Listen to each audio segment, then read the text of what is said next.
Welcome back to the Masters of Recon podcast, your top automotive refinishing podcast with your hosts, Corey Kleinfeld and Ryan Brewer. Enjoy the show, everyone. Welcome back to the Masters of Recon podcast. Today on the podcast, we have a guest out of Jacksonville, Florida, is Ian George Lamb, and he has covered a large range of services in what the fuck, I can't even talk today. You have a problem too, right? Let's start with Jacksonville, Florida. Right, all the services. He went from hail to a shop to adding RestorFX, all the things. Yep. What's up? What's up? How you doing? Just leave it. You don't need to edit that. That's all right. Yeah. I haven't screwed it up in a while, so I was due. Welcome, Ian. How's it going, dude? It's going pretty good. How are you guys doing? Sorry about that. Ryan, like 20 minutes ago, was like, "Oh, I talked to you at the Mobile Tech. What's the Mobile Tech Expo?" So, bear with us today, apparently. Oh man, we'll work through it. So, anyways, yeah, Ian was a hail tech for a long time and made the decision to move to Jacksonville, Florida, start a retail shop, and then also made the decision to add RestorFX as an additional service. So we're going to kind of run down that. So tell us, Ian, how you actually started in finding these weird little niche jobs that we do. Well, at the start at the beginning of how I even got into doing dents, I went to WyoTech early 2000s because the state college that I went to in New York, they were like, "Yeah, your grades aren't very good. Can you leave, please?" So I went to WyoTech, and I was top of my class, had perfect attendance, peer tutor, all the certificates you could get from there. And from there, worked at a CarMax in Laurel, Maryland. And while I was there's a bunch of dent guys that would come through and fix cars. Bryce Rockhill, Steve. There was a guy named Stephen Green, Stephen Green. He was there. There was another guy named Rick Green who's from Florida. But it's funny, a bunch of people that we see on all the forums that we look up to. But yeah. I was just a cosmetic supervisor. I was a guy handing out sublets, and then after that worked at a body shop. And then finally went and worked for Dent Wizard in Northern Virginia and Maryland area. Did that for a couple of years. Moved to Fort Lauderdale and said, "Wow, it's way too hot." But everywhere that I would get a route going, it would hail. So finally switched over to the hail team. I think it was in 2010 or 2011. And then traveled with Dent Wizard for a couple of years for doing hail, and then left them. There was a storm in Reading, Pennsylvania. That was when I saw the reports. I said, "This is the worst storm ever. If Dent Wizard sends me there, I'm going to quit." And so I quit and went there, and I was just made more money than I ever made. So did hail for a few years, traveled around the country doing that, and bought a fifth wheel, sold the house, and the wife and I said we're just going to travel and see where we want to settle down. And one of the first stops we went was Jacksonville. And so all of 2018 worked in Jacksonville, and then 2019 went back on the trail, and we said, let's just go back to Jacksonville. We like it there. And just so happened to start a business the beginning of February 2020. So it was perfect timing to start a business. Afraid to start up a pandemic, but luckily we probably picked the best spot to do it, just because Florida was wide open. Everybody was moving to Florida. Everybody wanted to pay cash for everything. Everybody wanted mobile. So it was everyone would ask, like, "Oh, you take cash, and are you mobile?" It's like, "Yeah." And yeah, I'll be there in like an hour. So if we had stayed in Maryland, we would have gone bankrupt, just because it was closed down. But starting in Florida, COVID was kind of a launch pad for me to get going. So I got lucky there. Then kept wanting to get a shop, so we had an actual location to work out of doing dents. And I think it was early or late 2020 or early 2021, heard about RestorFX, and finally pulled the trigger, bought the license for that. And I'm curious on this question, because I know Ryan does hail, and you still chase for hail too sometimes. You leave home to go for hail, right? When you started your shop, have you ever left to go chase hail, Ian, since then? Nope. I've been in Jacksonville the whole time. So it's left for trips for vacation or things like that. Sure. But yeah. no, But I mean, maybe you've done hail in Jacksonville or a random hail car, but you haven't chased since then. Nope, haven't chased, Yeah. haven't left. We had a couple little storms, so that was nice. The first year had a little storm, and the one body shop of service, their whole family lived in that area, so I was like, oh, this is great. And then every now and then we'll get a little pocket of hail that'll land some cars, but we haven't had a really big storm here in years, so that's I think we're due for one, but at the same time, I guess they say you're due. Yeah, I don't know if I want one. Oh yeah, you want dude. one? Trust me. Well, I talked to a lot of guys. I don't have hail, so I don't ever really consider. I don't ever consider wanting one or not because it's not going to happen. But there's a lot of guys. I mean, there's a love-hate relationship for it too, because money's great, but then obviously us owning companies and wanting to serve customers, they're like sometimes can be a very overwhelming experience. Apparently.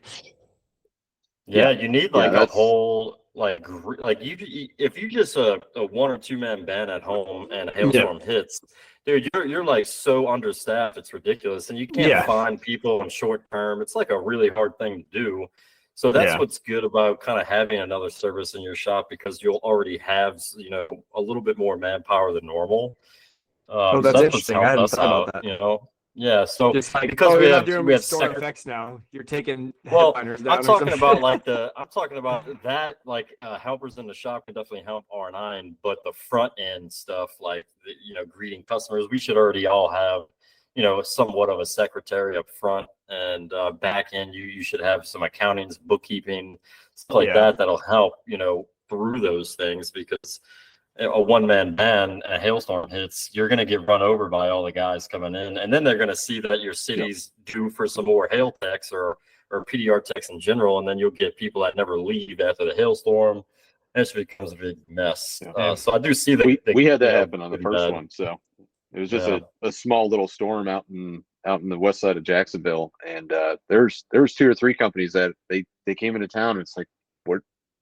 Get out of here! Like, you've got horrible reviews, and like you're being investigated for insurance fraud. Like, why are you still trying to do business here? Yeah, it's never good. It's never like good people that come into your city, move in, and stay. It's like I wouldn't mind somebody come in and we had good competition. Everybody needs competition, but it's always the bad ones that come in, never leave, and then you're dealing with this crap.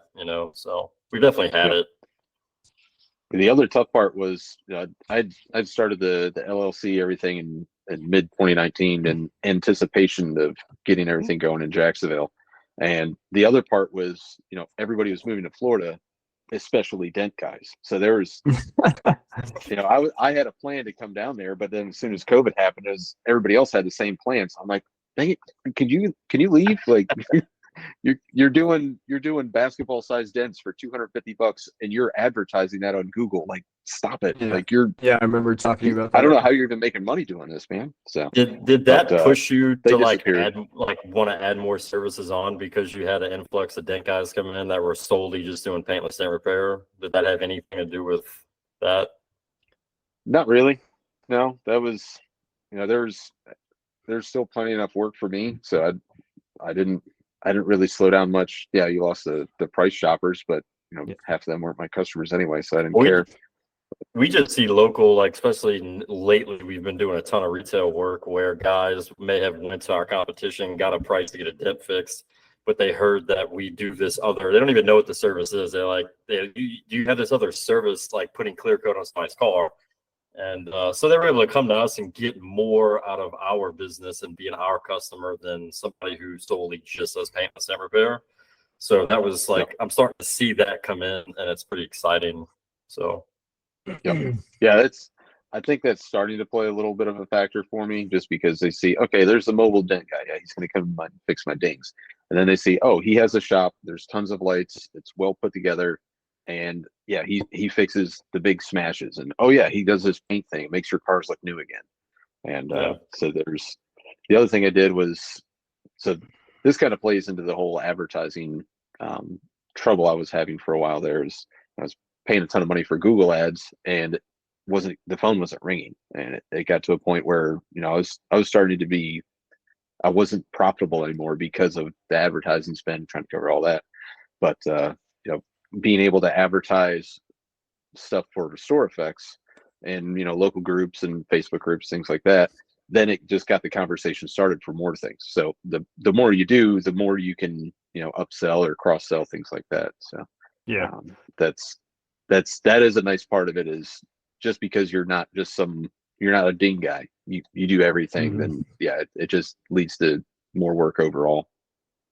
Yeah, that's the thing that's hard to even monitor as far as like what the income is or what the benefit is, because the amount of time someone comes in and will end up doing like a touch up or a scratch repair or RestorFX or a ceramic coating or something is so it's as far as scratch repair and touch up, it's like every other dent at that point, basically. Obviously, RestorFX isn't every other car, but and I know a lot of guys have like a buffing wheel and stuff. Yeah, they can say the buff scratches, but they're not charging for it or whatever. But that stuff's so hard. It's like having the shop location with all the multiple services. There's so much more value add in that.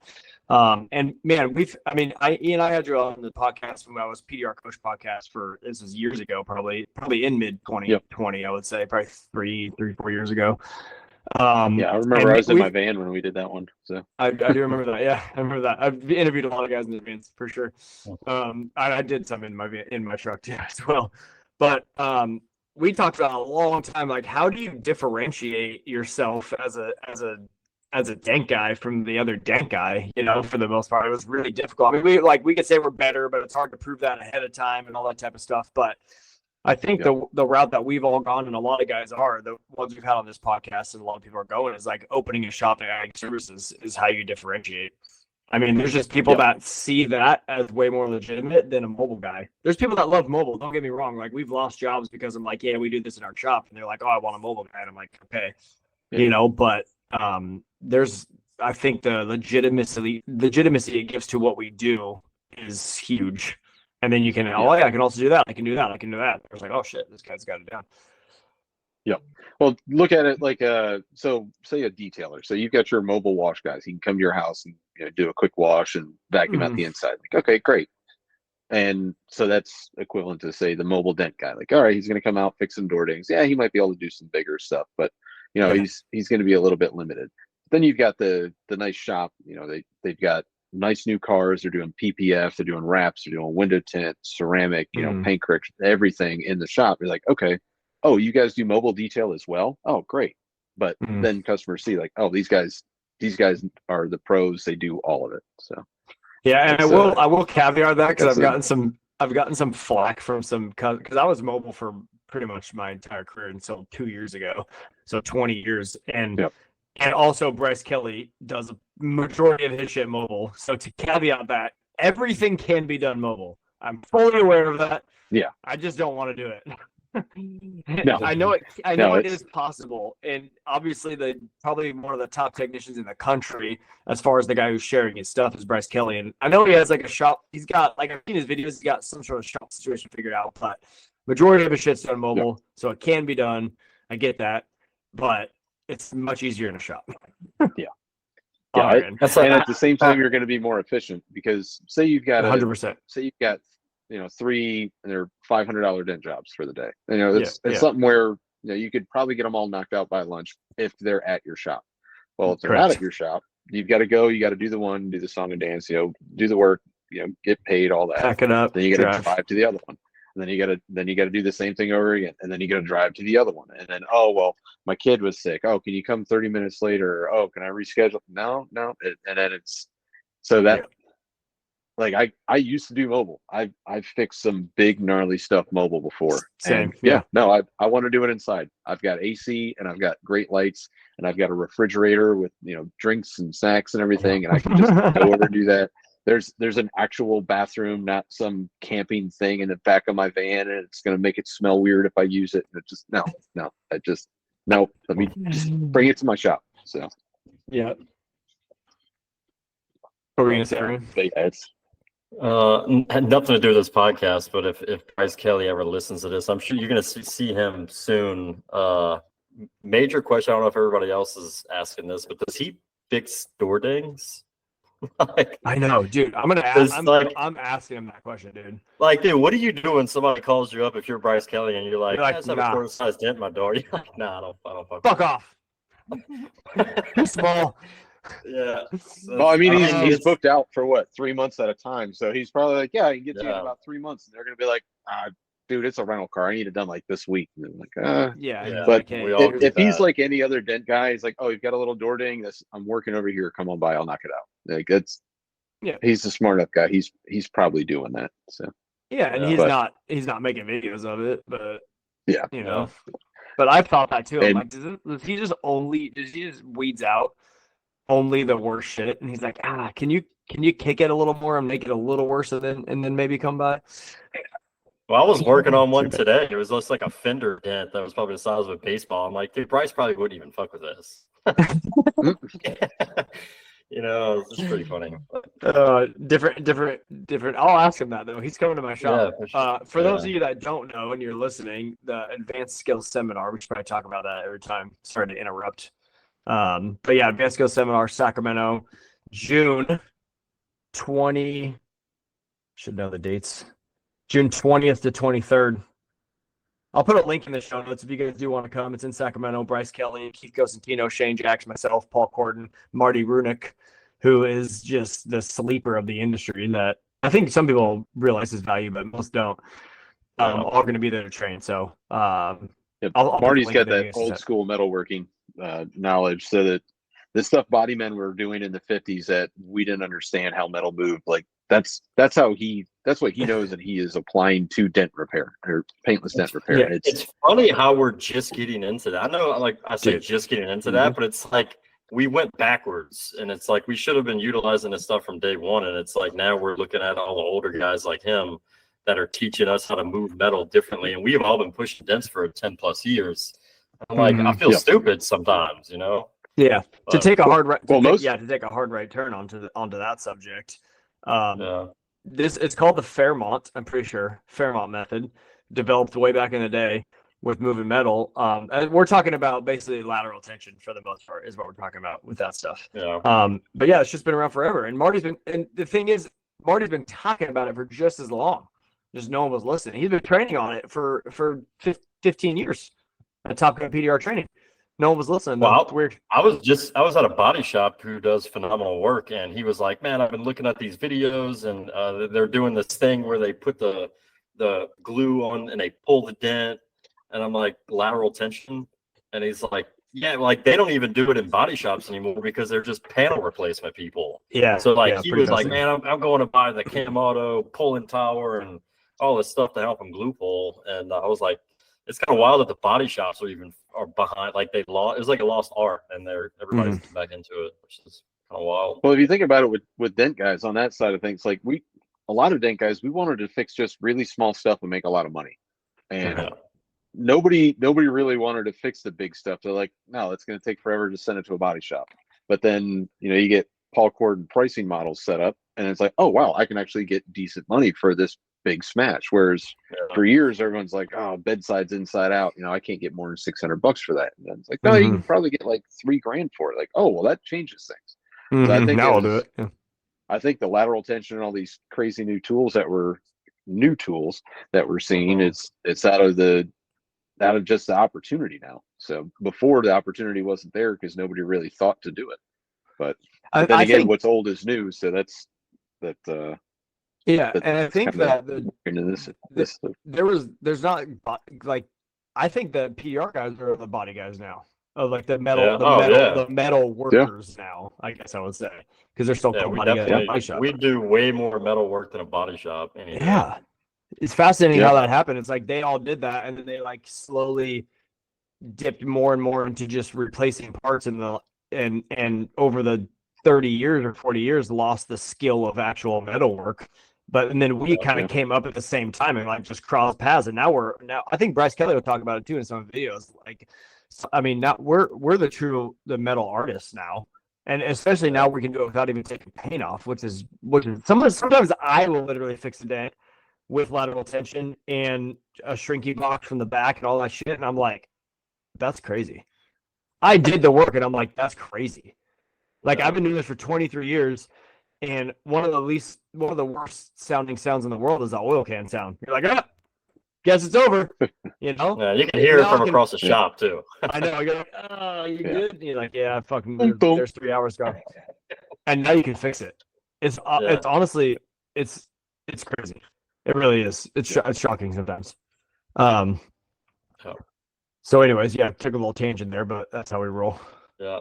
Let's get So back yeah, onto if you want to learn the- about that, click the link in the show notes, and you can go to the Advanced Skills Seminar in Sacramento on June 20 to 23rd. All those people are going to be there to teach you. I might even teach you something, There you go. maybe. But I'll ask Bryce, do you fix sortings? If so, how much? Yeah. Um, Yeah. And then call Well, FaceTime me. FaceTime me and I'll ask him with you. He does the dental Olympics, so maybe that's his door dings. So Oh man. So at 2021, after leaving Hail Trails, starting the shop, all that type of stuff, you decided to add RestorFX. I'm gonna ask you why, Well, but I'm gonna assume it's because you saw it. You're like, holy shit, this is crazy, like everybody else. well, I still hadn't had a shop yet. I was still a mobile guy, so I had Oh, that's right. That's right. a detailer friend of mine. He had a shop that he was going to have me use, and we were going to kind of partner up. And fast forward to what I was at training, and I woke up one day and I was like, I got a feeling he's going to tell me I can't use that shop. And sure enough, next day he's like, yeah, I got to use that shop for window tint. But anyways, so I'm just a regular dent guy. Just COVID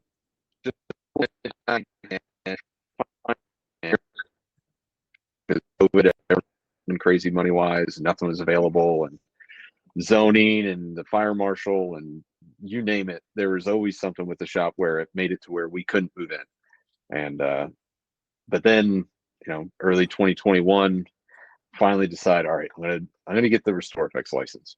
And because I heard from Danny Espinal up in Connecticut, I think it is. So D-Dents, he had talked about it, and then I heard that there was a Gainesville center for RestorFX, and I was like, all right, well, anyway, so the detailer I was going to be working with, he needed a shop for tint. So after that, got back from training for RestorFX, but no, before that, I heard about it. Yeah, you went to Danny training, you Espinal. bought the license, you did all that shit, and then assuming you had a shop, and then the shop got pulled.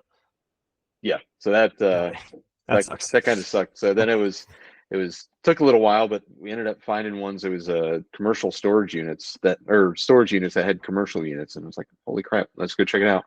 And got a unit there, and I said, watch, as soon as I get this set up for RestorFX, a hailstorm will hit. A little one did pop up, so I ended up getting the unit right next to it. So now I've got two 800 square foot units, one for dents and one for RestorFX. But Nice. but yeah, it was 6 months after training before I did my first car. So that was that car.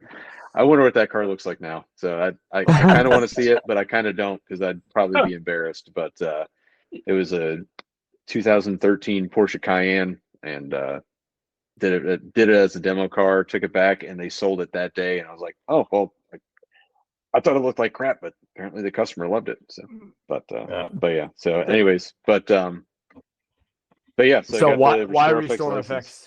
Why RestorFX? Why didn't you add PPF or window tint or ceramic coatings, or in detail? Like why are you on the RestorFX train too?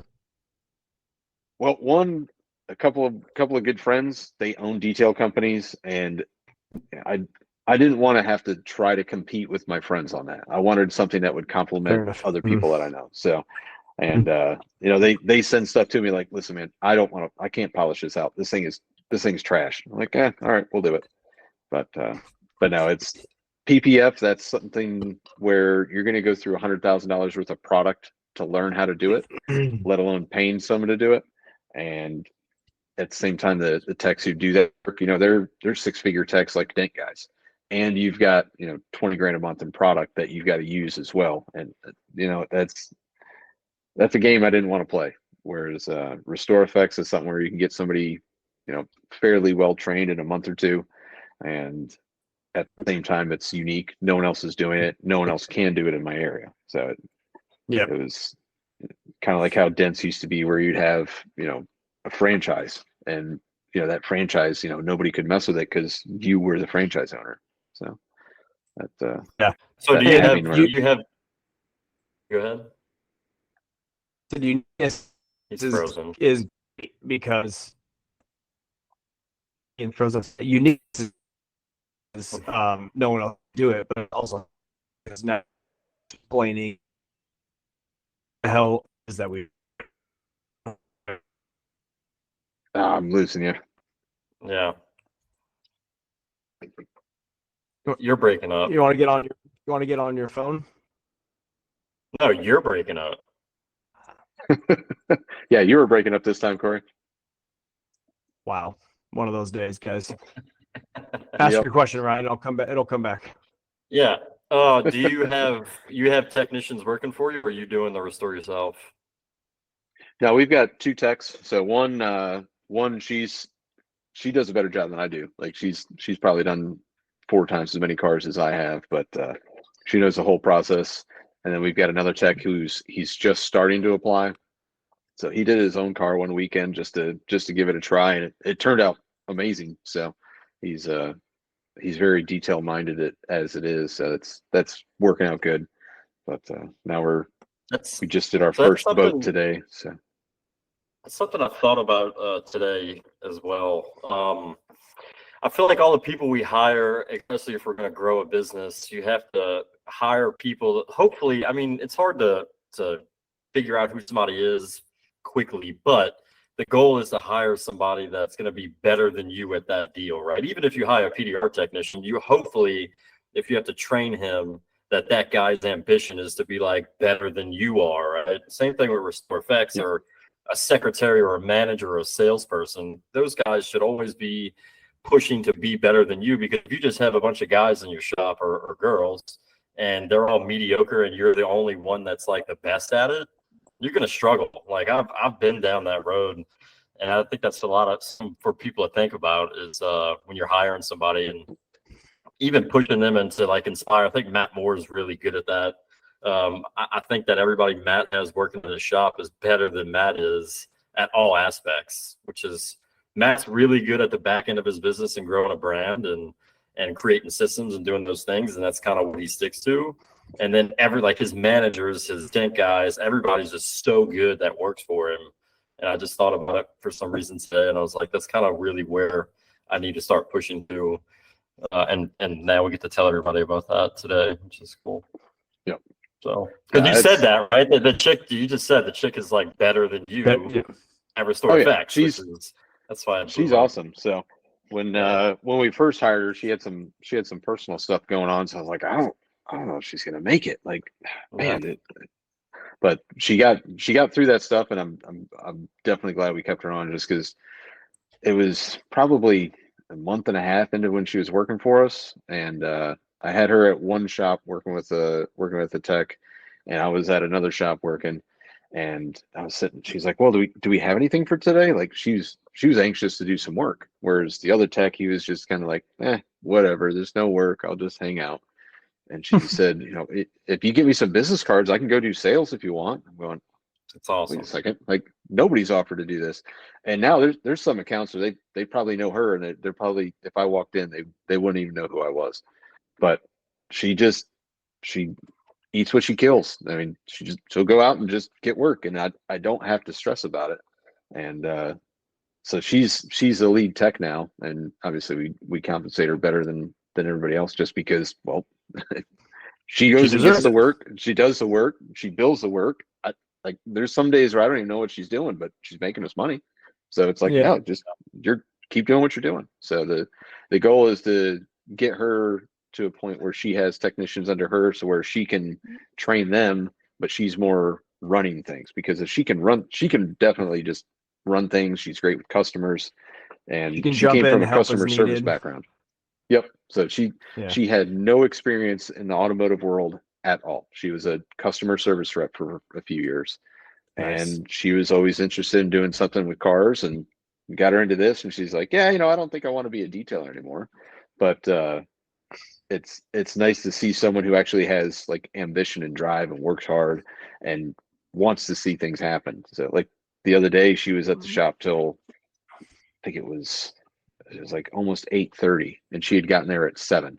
And she's like, no, I want to get this car done today. Like she's like, I don't want to come in and work on Saturday. I'll just stay late and get it done. And all I could think is, she's working longer than me today. It's like, holy Yeah, crap. you're like, damn it. Yeah. I mean, That's she good, is half man. my age, so that's part of it. But Maybe we should get her pushing on the 40, show. so. I'd like to get Yeah, we the should. mind behind an actual technician that started from nothing, that has no idea what cars are. Now she's working on them every day. Yep. That'd be fun. Yep. Be cool. I like that. Ask her Yeah, for us, we can probably Ian. get this set up. Will do. Yeah. So, but yeah, she's great. And then, so our original technician that we hired, it was almost a year in. He was like, I'm just going to put in my notice because, I just, you like working for you. You're a nice guy and all. He's like, I just don't like doing this anymore. It's like, I don't blame you. At the same time, it was like, crap, you're the only one I know who knows how to do this besides me. So that was a little bit of a scramble. But so he quit, but then his new job, it was FAA regulated, and they kept having issues. So he had to work. And it's like, hey, you can come back 1099 for a couple of weeks until that one starts. So it worked out. And then she was our second hire, and then the third hire, he just, I think he got spoiled because he's done some detail jobs, he's done some ceramic jobs on the side. So he's seen the money that you can make doing that, but he's never actually had to make a business work with that money. So I think he got spoiled there, and it ended up having to let him go. But our other technician now, he is a friend of Mela, who's our lead technician. And first time meeting him, he's 20-some-year-old kid, came in, looked dead in the eye, firm handshake, yes sir, no sir, like, yeah, this is blah blah blah. And it's like, okay, everyone talks crap about the young generation, but yeah, there's a lot of them that just want to sit on their phone and get stuff for free. But then there's one, like, I've got two that they remind me of me when I was their age, just like hungry, ready to work, trying to do something. So it's but yeah. That's killer. Anyways, And I don't know where that. And you've hired multiple people. Then you're four people then for RestorFX. Yeah, I've hired 4, but I've only got 2 right now. So Right, but yeah, for sure, yeah. But that's the hardest part. But hiring people. yeah, but honestly, just the girl, she was a referral from a friend's nephew. He's like, oh, my girlfriend's sister is interested in cars. You should ever come by. And it's like, all right, sure. Interested in cars. That's awesome. Yeah, she's thinking about being a detailer, and she came by and spoke well and seemed ambitious. It's like, sure, I don't know. I've never done this before, neither of you. Let's go. So, so yeah, that's awesome. I love it. Now that's good shit. It's part of the learning process. So I think women could be really good at this too. Honestly, I just don't think there's a lot of them out there that are looking in that space so much. Although I see more. I went to a body shop today, and there was 2 women there that they weren't there last time at a body shop, like doing body work or whatever.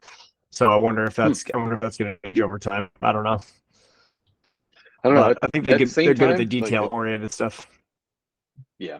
At the same time, I don't know why anybody would want to be a dent guy.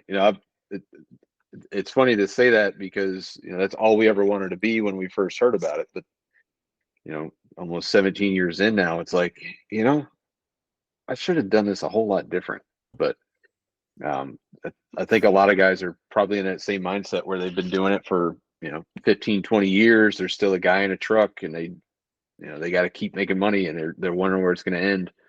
And I think there's more of those guys out there than guys like us who are trying to build something. And so that probably gives a negative image to what we do. And you get say you get a 23-year-old woman who sees a dent guy, out in the sun, bent over sideways, banging on a car. They're probably like, no, I don't want to do that ever. So just what we do is probably a turnoff for a lot of people just by seeing how we do it. So yeah, interesting. So now that you're I think at least 4 or 5 years removed from just chasing hail and starting your own, settling down at a specific place, shop, multiple services, hiring people, you're a business owner now. You're not just like a dude making dents. Yep. Has it been worth it? Because I know there's a lot. I've talked to a lot. I know there's a lot of guys out there who keep saying they're gonna, leave the hail trail, but then they go back out and they, not everybody, but they can make a lot of money, let's say, in a shorter amount of time than a normal human being on the hail trail. Has it been worth it, or why'd you do it? Honestly, I don't think I'll know if it's been worth it until I'm done. It's Yeah, fair probably enough. going to take You're another never going to be 5, 10 done. years. Yeah, Yeah, done living. that's what I mean. So it's pretty much just done with the business. Like if I sold the whole business off, then maybe I would know then. But until then, it's I'm still trying to grow. I'm still basically in the beginning of owning a business because I've only hired 4 people. It's Mhm. that's a pretty small business. So I'm still a majority of the income of the business. So I'm not truly a full-on business owner because I'm still the main breadwinner. So once I'm no longer the main breadwinner, then I'll start to be able to have a different perspective. But no, as far as being able to have a routine and go home every night, that was something that I didn't want to do. So that's why I went to the hail trail. And now that I'm doing it, it's like, this is kind of nice. I've got my routines. I'm building a network of people I know locally. It's starting to build momentum to where, it's just work just starts showing up. So instead of having to go out and fight for it all the time. So Yeah. worth it. Yeah. Was it easy? No, not at all. Is it more stressful? Absolutely. But at the same time, you can look at what you've done and be like, hey, look what I've done here. Nobody I know has done this. Nobody else here is doing this. So it's rewarding and stressful and makes you want to quit every minute of the day until you get done with the day and you're like, all right, great, got to do that. Let me do it again tomorrow. And then you wake up the next day, you're like, I don't want to do any of this, but yeah, I do. All right, let's go. Come on. So it's a constant battle, but without that battle, I'd be bored out of my mind. So if I went back to just being a hail tech chasing hail, I would be so bored. I'd lose my mind. So I think that the next struggle that we all run into, I'm kind of at the end of it now where, granted, I fight it every day, but it's like we're all dent guys. We all started off being dent guys, and then we're opening up businesses with multiple services, and we're creating something for the future. And then we get to a point where it's like we need to stop pushing dents and run the business, which is like sounds stupid. I am so, and I'm sure you're going to run into it, Ian. I'm running into it now where I'm finally to the point where I don't really have to push every day, but I'm like fighting that. I'm like, I have to go in and push a dent because if you look at it black and white, you're the highest producing person in your business, right? You can push the most amount of dents, you can make the most amount of money, but you have to look at it, in a longer term situation. It's hard because you're going to lose money now to make more money later and have a better life. And it's just like we need to understand that in an early age of opening your business, because that time is going to come, and it's going to come for everybody who owns a business. That comes from being a technician. That's why, like Austin Hinsberry, we've had him on the podcast, and we look at him and it's like, man, this dude don't even know how to push a dent, right? Doesn't even know how. He just runs his business, and he's doing multiple services, growing really big, and it's cool to see that. But he doesn't know the struggles that we have as technicians coming in to grow something, and it's like always think about that because it's gonna come. And going back to like making sure you have people in place that are better than you have to get people that are going to produce just as much money as you, or if not even more, to where when it is time for you to let go of the reins, you're still not losing at that point, which is going to be a struggle for sure. Well, that's something that I've been watching for the last probably pretty much since I started getting RestorFX going with a technician. So when I was doing them all myself, it was like, oh, look at great, make money. I could probably do 2 of these a day and make more than I'm doing dents, and then do 2 a day for a couple of days, and you're like, oh wow, I'm gonna die. Like, oh, I'm tired. But no, it's just, especially with Mobile Tech RX, I've got it set up to where the billing for RestorFX services, I can separate it out from the services I do. That way I can set up bonuses and stuff for the employees. But I just watch it kind of like a scale. Like, okay, so PDR is a big winner this month, RestorFX not so much. And it's like, okay, the RestorFX is starting to overtake PDR. And once I get it to where, RestorFX is, 75% of the business, then it's like, okay, well, I just need to push that just a little bit more, and then I won't have to worry about dents as much. And Right. trying to find a technician to take over for me for dents, that's something I said I never wanted to do, but Right. it's something I'm going to have to do. So You're gonna have to do it. Yeah, and I've got a couple of ways I'm thinking of doing it, but I'm just not.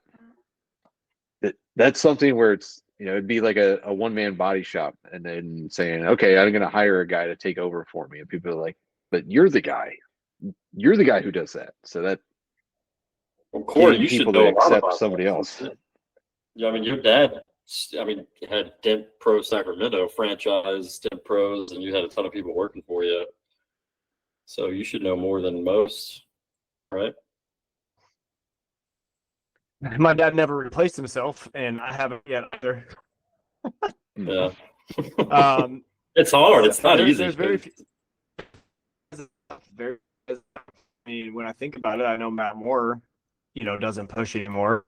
But I think even a lot of the other guys like Christopher Ray, a lot of people I look up to, Gene Fetty, a lot of those guys, I think Paul Corden still pushes too, for sure. Yeah. A lot of these He guys, pushes on the hail really, trail really with us, different. but I don't think he pushes Right. much at the shop. I think he pushes at home. Yeah, I mean Thomas is a freaking machine. Phenomenal. So He's a killer. yeah, I probably doesn't. Thomas is probably like, don't touch it. I got it. Just give me a minute. I'll start it. But Paul, I'd like to get Paul on here and talk about that too, because Paul's like the way he thinks, because he has to separate hail, on the trail somewhere Sure. else out of his area. And when he comes home, it's just a business to him, right?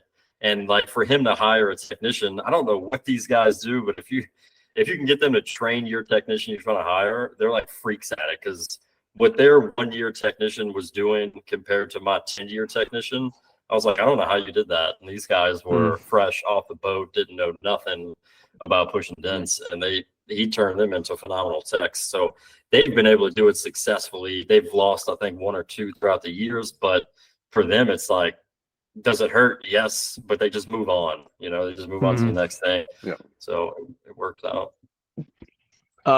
Yeah, this is the hardest part about business, and I'm kind of going down that journey too, is like getting yourself completely stepped out of that role. One, mentally difficult. Two is monetarily difficult, especially for a dent guy, because pulling yourself out of that lead tech role, and as an owner, that you're gonna take a pay cut for a minute. Oh, like yeah, you're going for a to. minute, Like there's no way around. Like you can't pay yourself enough to be an owner, office manager with No. one dent guy. I think with 2 people doing RestorFX, this is my thought is I'm gonna hire another RestorFX tech, and then I'm gonna bring another PDR tech in. That's my goal of this year. And I think with 2 RestorFX techs doing 2 to 3 cars a day, and then and at that point I can have 3 full-time PDR techs. I think I can probably come close to making the money that I want to make. Not that I need to make money, that I want to make. And with the RestorFX, dude. I was about to say that. Yeah, with RestorFX, 2 to 3 cars a day wholesale versus 2 to 3 cars a day retail. Wholesale, that's a huge difference, though. Huge. So I mean, if you can, massive. if you can get 1 retail car a day, that's the equivalent of doing 2, 3, sometimes 4 wholesale cars. I agree. So that's one thing where before my whole focus was just do as many wholesale cars a day, but doing that, the technicians get wore out fast, because they're like, okay, listen, we got to do all these cars, and then you're sitting there like, okay, we got to do all these cars, I got to buy all this product, I got to do blah blah blah, and then the profit's not as high because it's wholesale. But then you get a couple of retail cars, and it's like, okay, well, this one they're going to get RestorFX, they got a couple of dents, and they need their headlights done. Now, that's a $1,500, $2,000 job. That's like 4 or 5 wholesale cars right there on 1 car. Yeah, that's good. And then or like today I had or this week I had a 4Runner come in for RestorFX, and so that was full Forerunner. I think it was, they got a discount for a promo we were going, but it was almost $1,100. Okay, great. That's like doing 2 full-size trucks wholesale, but it Yeah. was just one. Yeah. So that was good. Plus the tech who did the work, we're paying them bonus on cars for StoreFX, blah, blah, blah. So they're happy because they're like, oh, great. I only had to do 1 car to make what I would make on a bonus for 2. And Yep. then that same customer dropped off their BMW for ClearFX, touch up, and had a dent. So that's like a $1,600 job. So on 2 cars, it's almost it was what, $2,700 on 2 cars. So to do that wholesale, what's that? 5, 6 cars. So, but yeah, as far as replacing our income, that's something where I think we all need to be more focused on how we're getting those cars in, because It's true.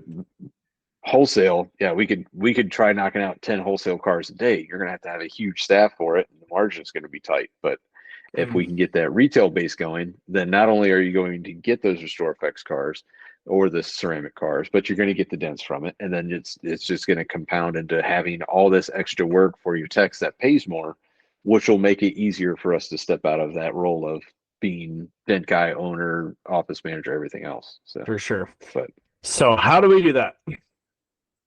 How do we get the retail cars? I know this is. Come on, give me something, Ian. Come on. Well, that's funny because at the Mobile Tech Expo, you guys probably saw me. I was frustrated. I was sitting there. I was spending $100 a day on Google between RestorFX and ClearFX and Dents, and there was a 3-day stretch where the phone didn't ring and my ad spend was topped out. I'm like, what is going on? I'm looking through the ads, like everything looks great. They're getting clicks. And so finally I said, you know what, screw it. Turn it all off. Just stop all of it. Spending, all that money on ads plus management of it, it was $3,000-4,000 a month. And it wasn't even bringing that much in. So it's like, all right, cut it off. But with that, so here's my take on Google ads. So say you spend $50 a day and you're only doing Monday through Friday. So you're spending $1,000 a month on just the ads.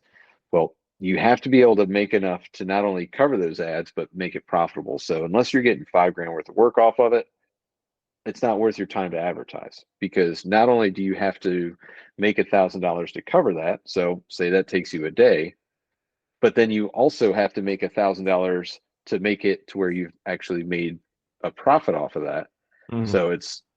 So you're losing 2-3 days basically to get to where you would normally be if you were organically getting customers. And when I was spending $3,000 a month on ads, it's like, okay, well, I've got to make $6,000 to be able to make that even worthwhile. And the phone's not ringing and the cars aren't coming in. So I'm spending half the month to just basically make up for advertising before I can even start making money to pay bills. So that made me go like, all right, this isn't working. There's got to be a better way of this. And I think we had talked about it before, the Alex Hormozy podcast. So he's got, I think, almost 700 of them at this point. And I literally binged all of his podcasts since November. So it's hours and hours and hours. And his voice is, my stomach turns a little bit when I hear it now, because it's like, oh, I'm listening to this guy again. But the information is amazing. And the best part from that I got was, you don't try to get a customer to get a sale. You do a sale to get a customer. And that's where I came up with the little promo that I'm doing lately, the spring cleaning.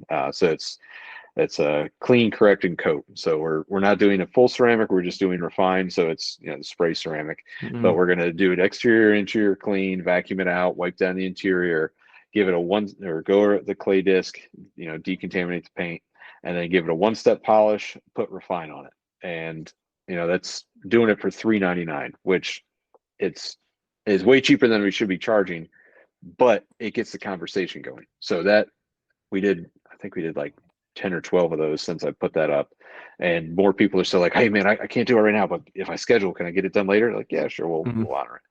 But just doing that gets people in the door, and then people see that and they're like, oh, well, you've got a better ceramic than that one. Like, yeah, let me do that. So we've gotten 2 ceramic jobs out of that. And then I think we've gotten 3 RestorFX jobs out of it.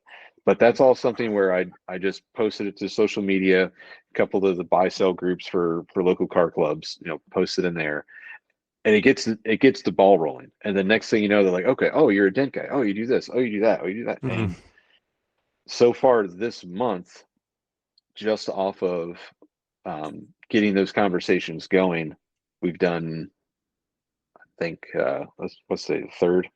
Yeah, we've done more in the first 3 days of this month than the first 2 weeks of last month. And that's with no ad spend. It's all just word of Mhm. mouth and people seeing posts. And then at the same time with Go High Level, anyone that's ever contacted us did a blast with that, saying, hey, we got the spring special going on, and a bunch of people from that one got it going. And there's some of the people that were showing up from, it's like, yeah, you remember me? And I'm like, oh, no, I don't. I don't. Yeah. But thank you. So, Yeah. but yeah, when you got 5,000 contacts, there's Mhm. probably going to be some that you don't know. And then there were some that they were never a customer to begin with, but they see the special, and since we still had their number saved, they jumped on it. It was like, oh, hey, yeah, you didn't get your dents fixed by us, but yeah, we'll do this, sure. That's all news. Yeah. But those are things that I think are one, that was what I was missing earlier in the year at Mobile Tech when I was frustrated and not getting anything going. But at the same time, that's something where there's people I know that have never spent a dime on advertising, and they're local detailers. And the one he services, I think it's 4 or 5 different dealerships, and just for his people who do dealerships, he's got like 20 detailers, and then he's got mobile units, and he's never spent anything on advertising. So Mhm. if someone in that type of that part of the industry can get that much going in the same amount of time, like he's been in business a year longer than I have, and he's Mhm. probably got 30 employees. And it's like, okay, if he can do all that without advertising spend, like, how do I do that? Yeah. And Yeah. so I think that's the biggest thing that everybody needs to get back to, is just word of mouth, sponsor their baseball teams, all that. Because with advertising, there's time or money though. Like I've said a million times on the podcast and the coaching people, you can spend time or money. Advertising is spending money.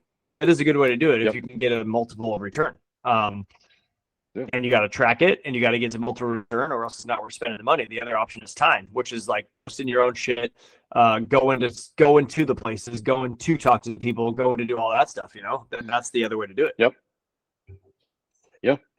But at the same time, if you can do it for free that's Facebook, Instagram, all that. Yeah, like the amount of effort I've put into that is about as much as I put into Google ads. I don't know, but one thing, it's so much easier to spend money on ads whenever you're already doing well, because you've done what you've done as far as the sales and the word of mouth and getting out in your community, and you have work coming in the door, and you have a little extra money at the end of the month to say, we could put aside $1,000 a month to start advertising, and that's write-offs. That's all great, and then it's just getting your brand out there more. But not to say you're going to get a ton from it. It's more just like brand recognition. I know we were trying to explain it to you at the meetup that we had for Restore, and it's like a lot of people use advertising to get the work in before they try anything else.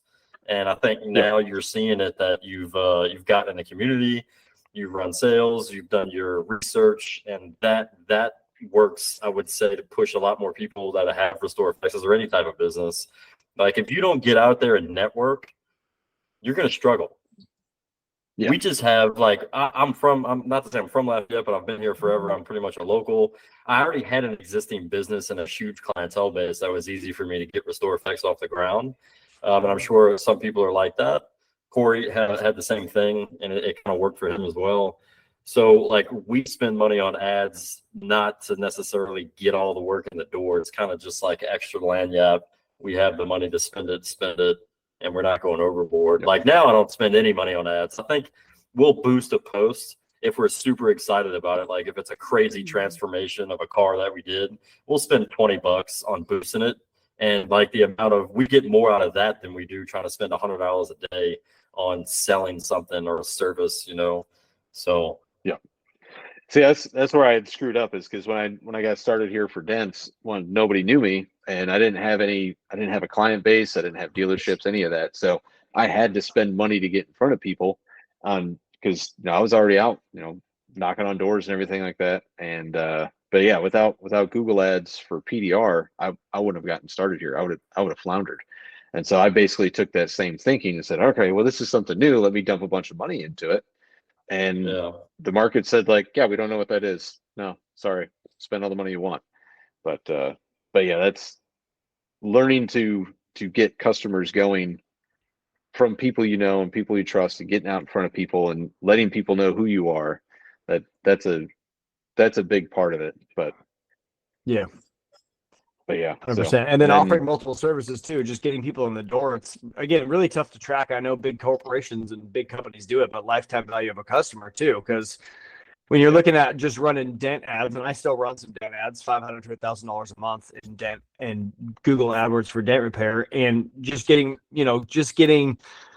one, I check the ROI on it, and I know that through my CRM system, and I know that I make a 10x multiple on the dollar ad spend, but also I know I'm making a lifetime value of a customer because they came to me for dents instead of someone else. But now I also have all these other things to service them, and we'll bring them back in 6 months or a year for maybe another dent, but also all the other things that we do as well. Or they buy a new car, like, oh, I didn't realize you did that. I'm going to buy a new car next year. I'm bringing it for ceramic coating. Like, all those things stack on top of each other. So getting as many people in your doors is super, super important. And that's I don't have the ability or probably even the knowledge to track that.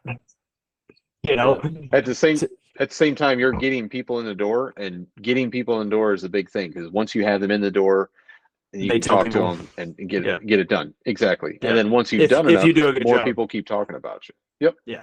But so when you're getting the word of mouth customers coming in, they're already primed. They already trust you. They've already seen their friend is happy with you. So unless they can't afford it, they're going to go with you. Whereas when you advertise, they're just clicking a button trying to find the cheapest guy. They don't know anybody, so that's what they're going to. So they've asked their friends, but nobody's gotten a good answer for them. So that the more people that know who you are and what you do and talk about you, then the more primed the customer is going to be your customer. Whereas when they're not primed at all, you're fighting everybody out there. And that guy that's a really good talker and he's cheap and his work's not that great, but he can talk to him, he's going to probably get that customer because they don't know any better. So this is the best that it can be done. Like, you can't fix body lines correctly or whatever. The customer doesn't know any better. But that's I still get people say, "Oh, it's on a crease. I don't know if you guys can do it." I'm like, did you see the quarter panel that I did on this Porsche race car? I mean, it went into a tire wall. It's aluminum, and it was completely crushed. Like, oh, I didn't think that was possible. It's like, you probably never needed it done either. So I've just been telling people now too, like the body shops, the detail shops, all the places that I go and talk to, I'm like, look, if it's got paint on it, just ask me. Like, if the paint's still there, just let me know, because like some of the stuff we fix now, it's like, if the paint's not gone, like, I can probably do it. Even if the paint's damaged, I can still do it. So it's like, oh, you've got a deep scratch and your door's inside out. Do you want another door? Do you want this perfect? What do you want? And they're like, oh, I just want it to be respectable looking. Like, all right, yeah, great. Give me a day. That's possible too. I don't advertise for that. Though. I'll do that, but I don't love to. I don't talk about it. Sometimes those pay better than the other ones, but I don't advertise it. Anyways, dude, that's good stuff all around. But basically, I mean, bottom line, starting a business, period. Everybody listening to this, essentially everybody is starting a business. It's attacking on multiple fronts for literally years at a time.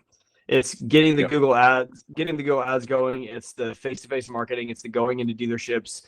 It's the telling your friends and family. It's getting Google reviews. It's building a web page. It's doing social media. It's all those things for years and years and years stacked. And then all of a sudden it seems like shit starts to work.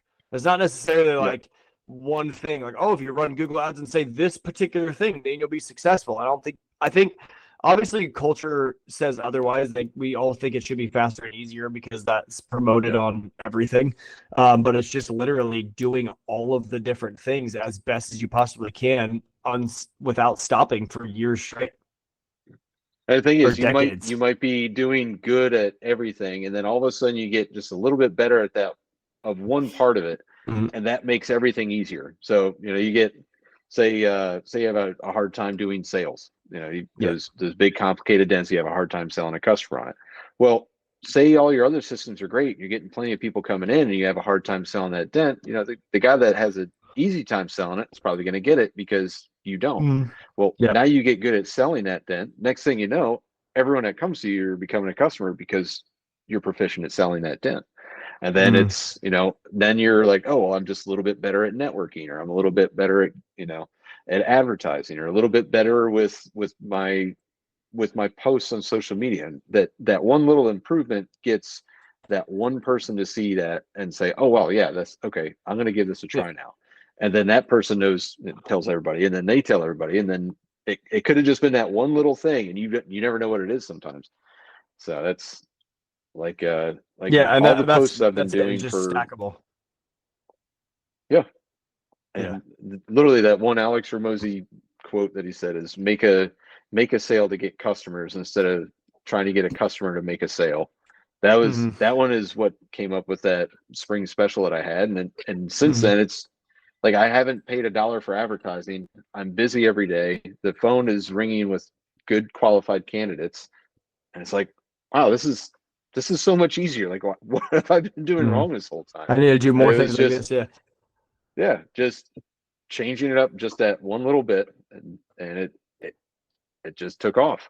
But now that I'm getting in front of so many more people, all those other things I've been working on, now I have a chance to use them. So I don't know if those were a problem before, and all of a sudden I'm good at them, or maybe I was good at all those other things, and it was just not good at getting in front of people.